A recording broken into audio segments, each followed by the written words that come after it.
All right, we got Jhony dos Santos. Enrico, what do you know about Jhony? Nothing. This is a debut. Oh, okay. This is a debuter. I think I saw him before the fight. He looks like he's pretty fit, in pretty good shape.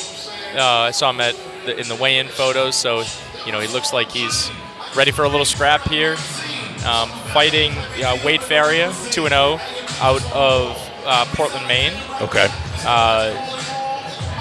Wade himself was an amateur champion, had an incredible amateur pedigree, so this should be an exciting one.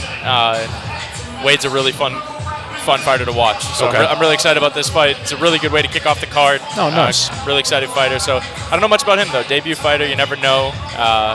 He looks like he's in pretty good shape. Phenomenal shape. Yeah. Yep, definitely came in good shape and ready to rock and roll. Yep, absolutely. Faria is anxious. He's already midway through the stairs. I don't think he wants much of a walkout. He just wants to get in the ring. The undefeated Wade Faria. Here he comes. Yeah, he sprinted down the stairs. Yep. He was wasting no time. He's a big dude. What do you know about Wade? Like I said, he was an exciting amateur. Pretty sure he was a two-time Gold Glove champion. I want to say 2 or 3 times, from what I understand, from what I remember. Okay.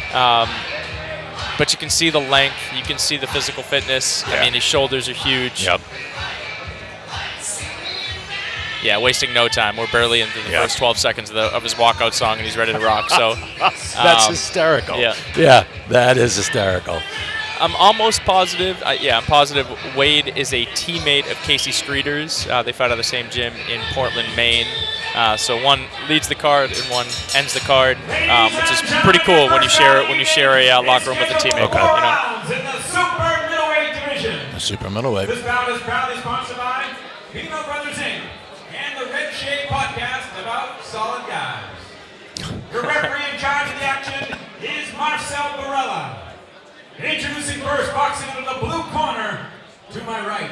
He's wearing black with white and weighs in a trim and ready 162 pounds. Tonight, making his professional debut. Please welcome from Woburn, Massachusetts, Jhony dos Santos. All right.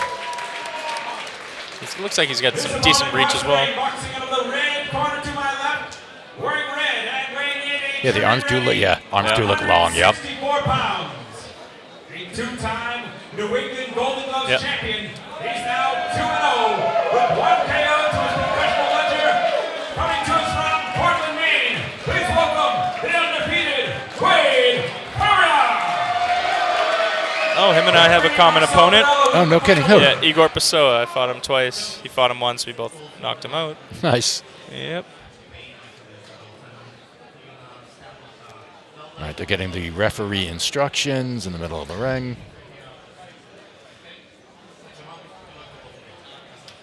All right. Yeah, I'm excited to see Faria live. I think I saw him one time at the Gloves years ago, but I'm really excited to see him live as a pro. I thought he had a pro style when I saw him as an amateur, so I'm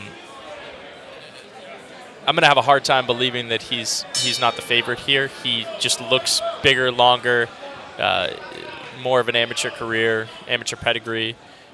Although it looks like Dos Santos is kind of pressing the action a little bit here early. I like a good feeling out process. Yeah, I for like sure. Measuring, It's a good body jab, good stick. controlling the air, and then some shots come in. Ooh, Yep. there's a hook. Good head movement, though, by Dos Santos. Yep.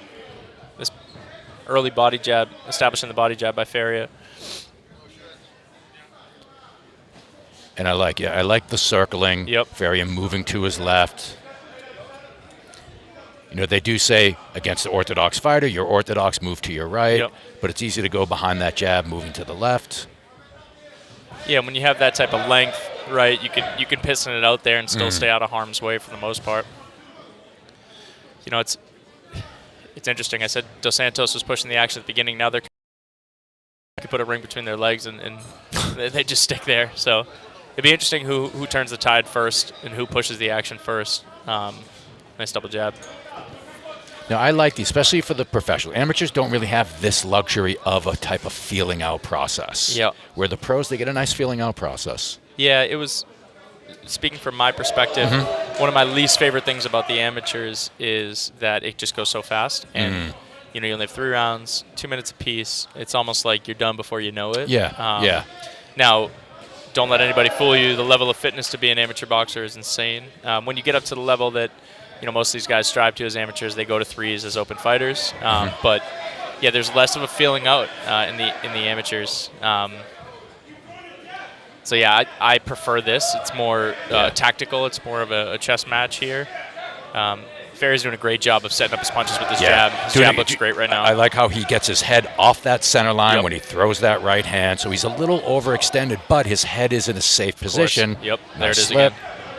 He's, at least early on here, he's showing really dynamic offense, high, low, hook, straight punches. And now you can see he's starting to be the aggressor. I think he felt Dos Santos's power and isn't too intimidated by it. I think the beginning was a feeling out process, and now he's a little bit more comfortable coming forward.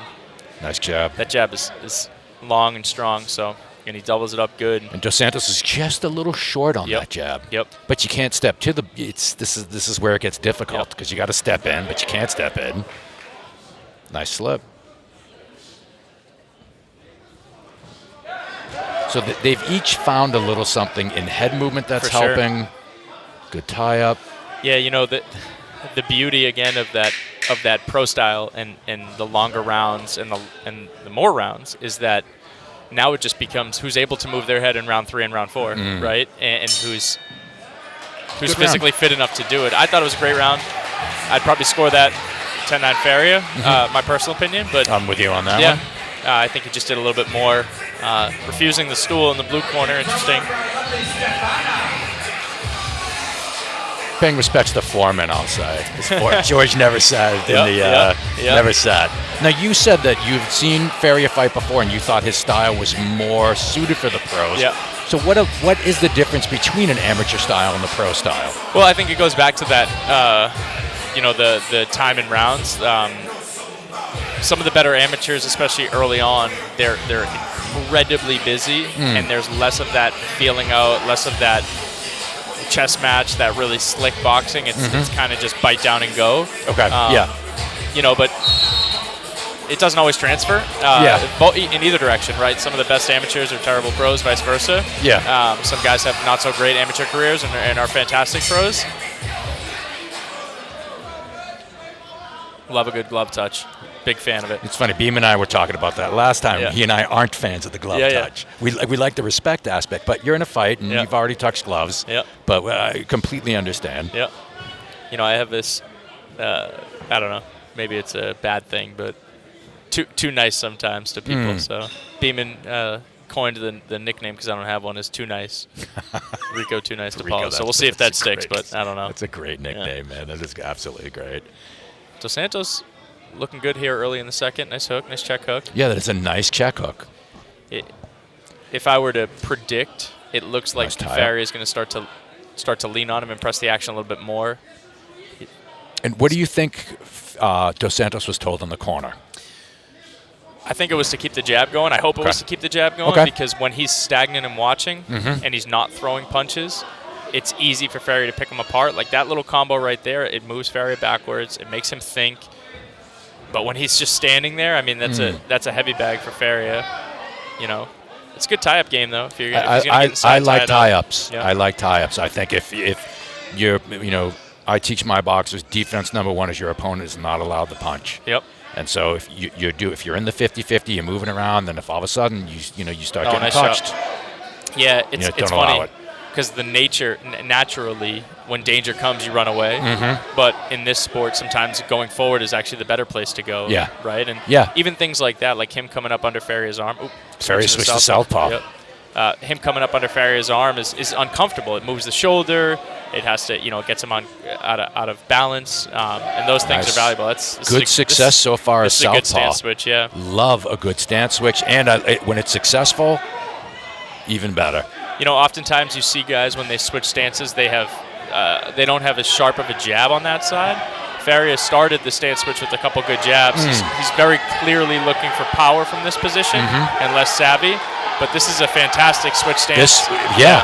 This was. He's got to intelligently defend himself here soon, or we're going to get a stoppage. Yep. Yeah, we might see the end of this. We might see the end of this. He's got to defend himself. That's good. Nice head movement. Survived. Yep, he survived. He's going back to orthodox, which I think is interesting. That's interesting. Which mentally it might be a game by him, right? Let's go back to this where I'm a jab machine, and then I switch back to southpaw and beat him up a little bit. This kid's good, though. Faria's good. He's talented. I find that when fighters switch, a lot of times they don't have the defense at southpaw. That's true. Yeah, your feet are different. Yeah, and they just don't have the defense, and then they switch back. They waste the move.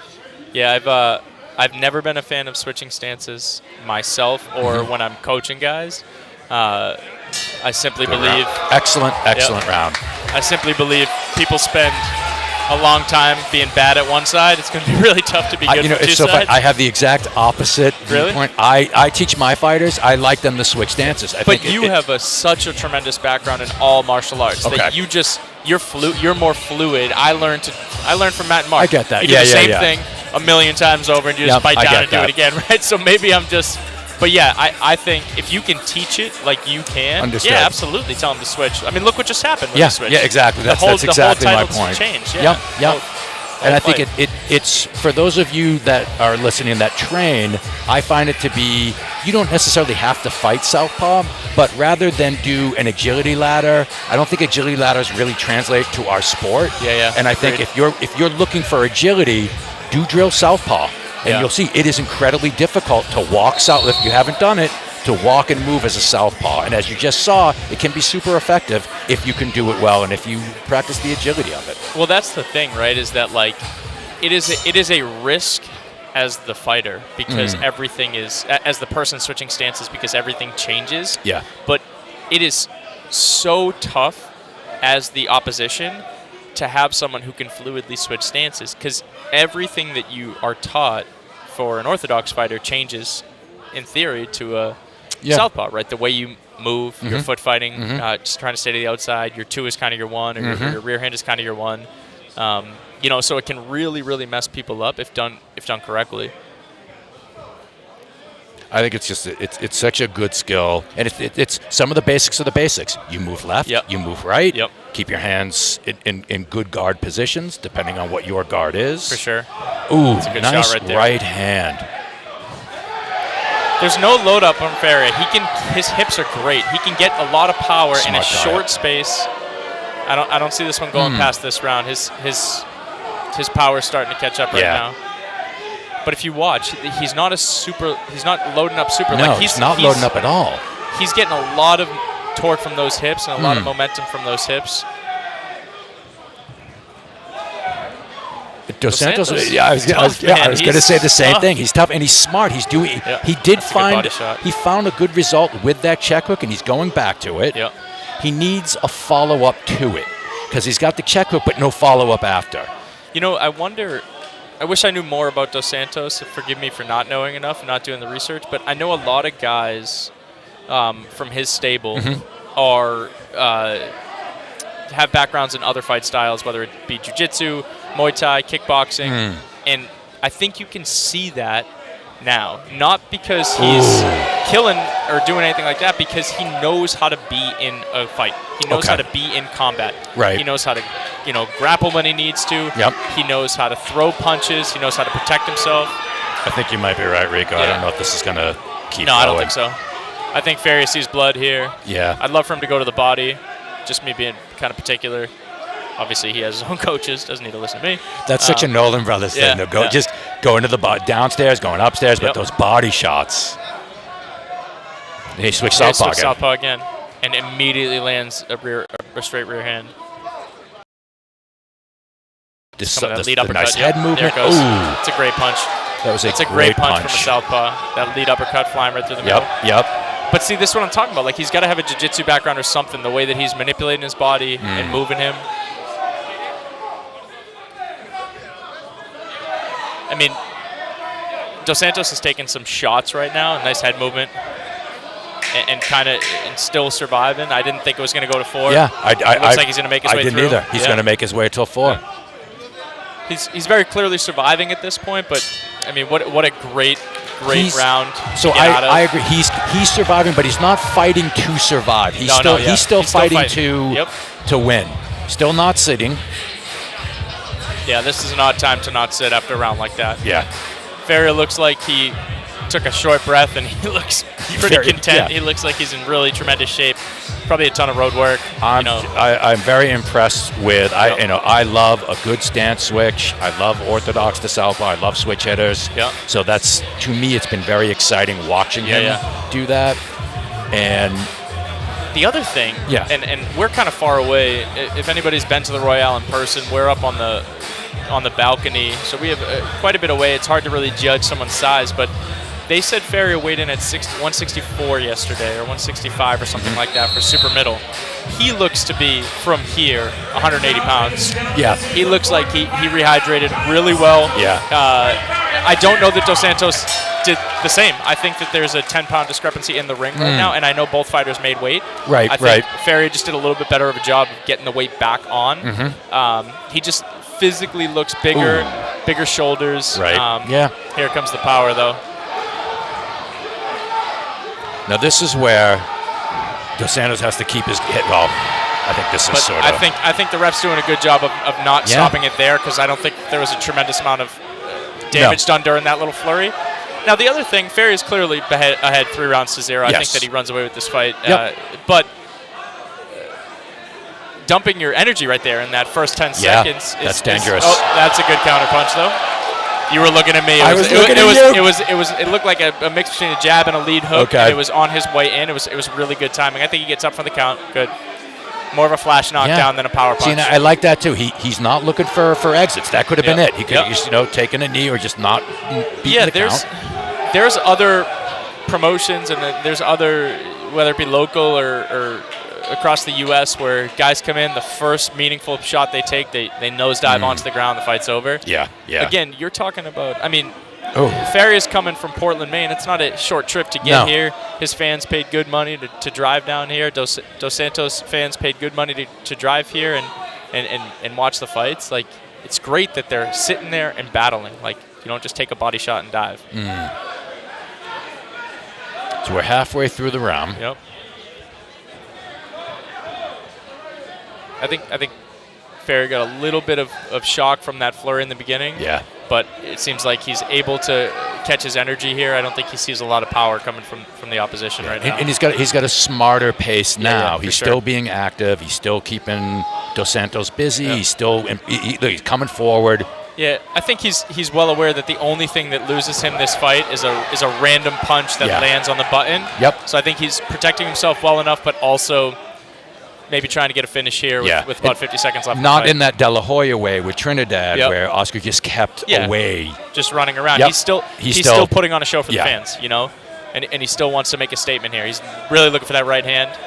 Dos Santos, great head movement, and that's tough to deal with when you get 2 punches, even if they don't land cleanly, and then you got to carry a guy. Dos Santos, again, he's got to be a practitioner of a different combat sport. Nice roll. Nice. Little 3-2 action. Faria showing off a little razzle-dazzle. He's still doing it. 10 seconds left. I don't think that there's going to be a stoppage in this fight. But again, Faria's here to put on a show for his fans and for his family. And he really put on a great show. Great fight. Yeah, that was exciting. Competitive, awesome interesting, really, really good fight. That was a really good fight. Faria's impressive, and that's an impressive opponent in Dos Santos. That's a guy that I have a funny feeling you'll see on a lot of Nolan Brothers boxing cards going forward. Good. Very clearly 4 rounds to none, in my opinion. Yeah, same. And even there's the extra point for the knockdown. Yep. Yeah, I think that. I don't think maybe one was somewhat competitive round 1, but that's a runaway for Faria. Good job. Yeah. Good first fight of the card. That was a very good first fight of the card. Yeah. And guys, if you like fights like that, you like boxing, you like talking about boxing, you're going to want to tune into the Toe to Toe Fight Show, and that's the Nolan Brothers podcast. You'll be able to find that anywhere that you find podcasts. It is one of the best. It is a fantastic combat sport show. It is funny, it is interesting, and it's smart. Definitely give it a listen. Give it a shot. It's a good one for your road work too. For any of you fighters out there, it's what I listen to. The podcasts are typically about an hour, so if you got a little long distance run to do within camp, toss it on. It's a ton of fun. All right, so we're getting ready for the decision. Tons of respect from both corners. That's what it's all about right there. It's what you want. You want competitive fights. Yeah, Faria looks very happy. Yeah. Again, side by side, he just looks that much bigger. Yeah. Great job. Great fight. After 4 rounds of boxing action, we have a unanimous decision. Yep. All 3 judges, Lombardi, Kelly, and Panago, see about 40 to 35. Yep.